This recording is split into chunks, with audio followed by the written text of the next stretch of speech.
Episode की शुरुआत में हमें उस लड़की को दिखाया जाता है जो कि बाथरूम के खिड़की से बाहर भागने की कोशिश कर रही होती है और सोच रही होती है वो मेरा पीछा कब तक करेगा। हाँ, आखिर उसे चकमा देख के भागी गई ना। लेकिन तभी उसका पैर फिसल जाता है और उसकी वो जूती नीचे गिरने वाली होती है। वूजी उसके सैंडल को पकड़ लेता है। वो कहती है तुम ये क्या करना चाहते हो? क्या तुम मुझे डरा कर मारना चाहते हो क्या? वो कहती है तुम यहाँ इतनी जल्दी कैसे पहुँच गए? वो कहता है कि ये सोचने से पहले कि मैं यहाँ पर कैसे पहुँच गया, तुम्हें ये सोचना चाहिए कि मुझे यहाँ से कैसा नज़ारा दिख रहा है। वो वापस उस खिड़की से बाथरूम के अंदर चल जाती है और इधर वूजी को छुपके छुपके देख रही होती है और सोच रही होती है ये इतनी जल्दी यहाँ पर भी कैसे आ गया? इस पर्सन के ऊपर नॉर्मल लॉजिक तो काम ही नहीं करता है। ये बहुत ज़्यादा एनोइंग है। आखिर ये सब जगह कैसे पहुँच जा रहा है? तभी हम देखते हैं एक लड़की वहाँ से गुजर रही होती है। वूजी उसे देख के सोच रहा होता है ये तो लियाओ है। वो लड़की यूजी से कहती है बहुत लंबा वक्त हो गया, हम एक दूसरे से मिले नहीं हैं। वूजी सोच रहा होता है ये उसकी हाई स्कूल क्लासमेट है और ये बहुत ज़्यादा दयालु भी है। वूजी उसे कहता है हाँ, बहुत लंबा वक्त हो गया। और वो सोच रहा होता है कि उसे पिछले जन्म में इस पर क्रश था और इस लड़की ने इसकी बहुत मदद भी की थी जब ये बहुत टेंशन में था। इस लड़की की नज़र उस पीली बाल वाली पे पड़ती है और ये कहती है क्या वो तुम्हारी गर्लफ्रेंड है? उतनी बुरी भी नहीं है। वो अंदर से चिल्ला के कह रही होती है कि नहीं मैं नहीं हूँ और वो उधर से चली जाती है। वूजी उससे पूछता है कि आजकल तुम क्या कर रही हो? वो कहती है नहीं कुछ ऐसा ही, वही चीज़। और वैसे तुम क्या कर रहे हो? तुम्हारा लुक भी पहले से चेंज हो चुका है। यूजी उसे कहता है ये ज़िंदगी है। तभी वो उसे कहती है तुम्हें क्या लगता है तुम कितने साल के हो गए हो? वो उसे कहती है कि कुछ ही दिनों बाद उसका बर्थडे आने वाला है और वो पार्टी रखेगी बड़ी सी, इसीलिए वो उसके पार्टी में ज़रूर आए। वो कहती है कि अपना एड्रेस दे दो, मैं तुम्हें इन्फॉर्म कर दूंगी। वो कहता है हाँ मैं ज़रूर आऊँगा। उसके बाद वो वहाँ से जाने लगती है और जाते जाते कहती है ठीक है, अब मैं तुम दोनों को और ज़्यादा परेशान नहीं करूँगी, मैं जा रही हूँ।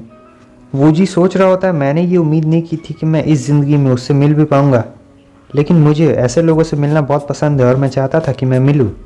और फिर उसके बाद वूजी को कॉल आता है जिसमें से ड्राइवर उसे बता रहा होता है कि एक बहुत बुरी खबर है, मिस ने कार की चाबी ली और वहाँ से भाग गई चला के और उनके पास ड्राइविंग लाइसेंस भी नहीं है। अब हमें क्या करना चाहिए? वो कहता आप चिंता मत करिए, ये सब आप मुझ पे छोड़ दीजिए। और वो सोच रहा होता है उससे बातें करने के चक्कर में मैं तो इसके बारे में बिल्कुल भूल ही गया था। ये लड़की तो सचमुच एक सरदर्द है। इस तरफ हमें उस लड़की को दिखाया जाता है जो कि फुल स्पीड में गाड़ी चला रही होती है। तभी अचानक भयंकर तरीके से पुलिस आती है और उसका रास्ता रोक लेती है। वो तो शुक्रगुजार हो पुलिस की, उसने सही वक्त पे ब्रेक मार लिया, वरना आज तो पुलिस भी जाती। पुलिस उस लड़की से कहती है हमें किसी ने रिपोर्ट की है कि आपके पास ड्राइविंग लाइसेंस नहीं है और आप ऐसे ही कार चला रही हैं। अगर आपके पास है तो आप अपना ड्राइविंग लाइसेंस हमें दिखाएं। मगर उसके पास नहीं होता है, इसीलिए पुलिस उससे कह रही होती कि चलो अब तुम्हें हमारे साथ चलना होगा। जब तुम्हारे पास लाइसेंस नहीं है तो तुम रोड पर गाड़ी क्यों चला रही थी? वो देखती है कि वहाँ पर वूजी होता है।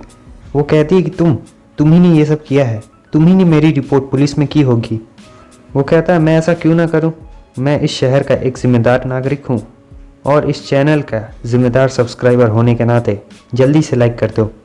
सीन चेंज होता है, हमें उस बड़े से विला को दिखाया जाता है। यूजी वहाँ पर गया होता है, वो दरवाज़ा खटखटा रहा होता है और फिर उसके बाद वो लड़की दरवाज़ा खोलती है और कहती है कि क्या हुआ? वूजी उससे कहता है क्या तुम मुझसे अभी भी गुस्सा हो? वो दरवाज़ा बंद कर लेती है और कहती है यहाँ से दफ़ा हो जाओ, मैं तुम्हारी शक्ल भी नहीं देखना चाहती हूँ। वूजी कहता है मेरी बात तो सुनो, बाहर निकलो, किसी चीज़ में मुझे तुम्हारी मदद चाहिए। वो दरवाज़ा खोल देती है। वूजी उससे कहता है इस बार तुम मेरी मदद कर दो और फिर मैं तुम्हें वादा करता हूँ मैं भी तुम्हारी मदद ज़रूर करूँगा, लेकिन एक शर्त रहेगी। वो कहती है क्या शर्त रहेगी? सीन चेंज होता है, हमें उसी लड़की को दिखाया जाता है। ये लोग बर्थडे पार्टी में आए हुए होते हैं। वो लड़की वूजी से कहती है तुमने कल मुझसे वादा किया था कि तुम मेरा पीछा नहीं करोगे, समझे? वो कहता है हाँ मुझे याद है।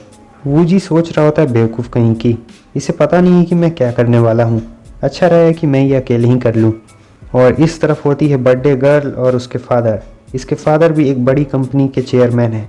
सब यहाँ पे इतना बड़ा कंपनी वाला क्यों है? वूजी आता है और कहता है हैप्पी बर्थडे और उसके साथ जो लड़की होती है वो सोच रही होती है ये तो वही है जो हमसे उस दिन मॉल में मिली थी। बर्थडे गर्ल बताती है कि वो मू यानी हमारा मेन कैरेक्टर, उसका नाम शॉर्ट में, वो उसकी क्लासमेट थी। ये बताती है कि इसका नाम शू है और ये हमारी वूजी की मास्टर है। वो लड़की कहती क्या मास्टर? और इधर वूजी सोच रहा होता है अब तो मैं पक्का इसे नहीं छोड़ने वाला हूँ। तभी कोई यूजी को ज़ोर से चिल्लाकर उसका नाम लेता है। वो देखता है तो वो उसका पुराना क्लासमेट होता है। वो कहता है कि मैंने ये नहीं सोचा था कि तुम इस बर्थडे पार्टी में आओगे। वो सोच रहा होता है ये वो है वू मिंग। वो हमें बताता है कि जब ये लोग छोटे क्लास में थे, छोटे नहीं मतलब यही कॉलेज वॉलेज में थे, तब ये बंदा, इसका दिमाग बहुत मोटा है और ये हमारे मेन कैरेक्टर को बहुत ज़्यादा तंग करता था और इसने तो इस पर यह भी आरोप लगाया था कि हमारे मेन कैरेक्टर ने इसका बटुआ चुराया है।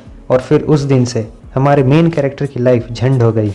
वो ये भी कह रहा होता है कि वो उस दिन को कभी नहीं भूल सकता है और ना ही उस दिन की गई उसकी बेइज्जती को। वो इसका दोस्त पिंक बाल वाला कहता है तो तुम कैसे हो और आज ये तुम फैंसी कपड़े पहन के खुद को अमीर दिखाने की कोशिश कर रहे हो। गोल्डन बाल वाली सोच रही होती है क्या कचरा दोस्त है इसका।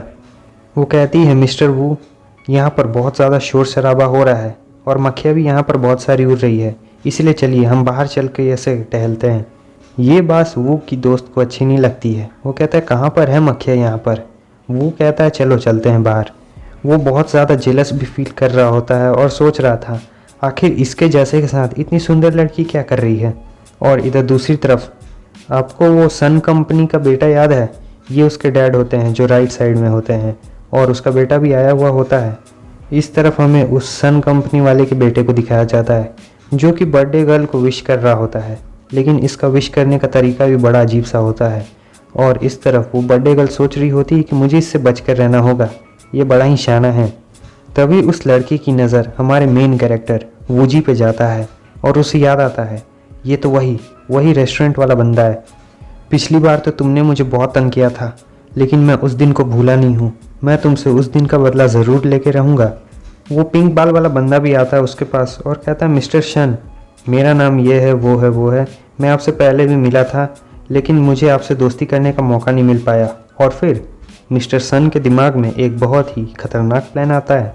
वो उस पिंक बाल वाले बंदे के पास जाता है और एकदम अच्छे दोस्त की तरह लिपट के उससे कह रहा होता है देखो मुझे तुम्हारी बहुत ज़रूरत है और सिर्फ एक अच्छा दोस्त ही मेरी मदद कर सकता है।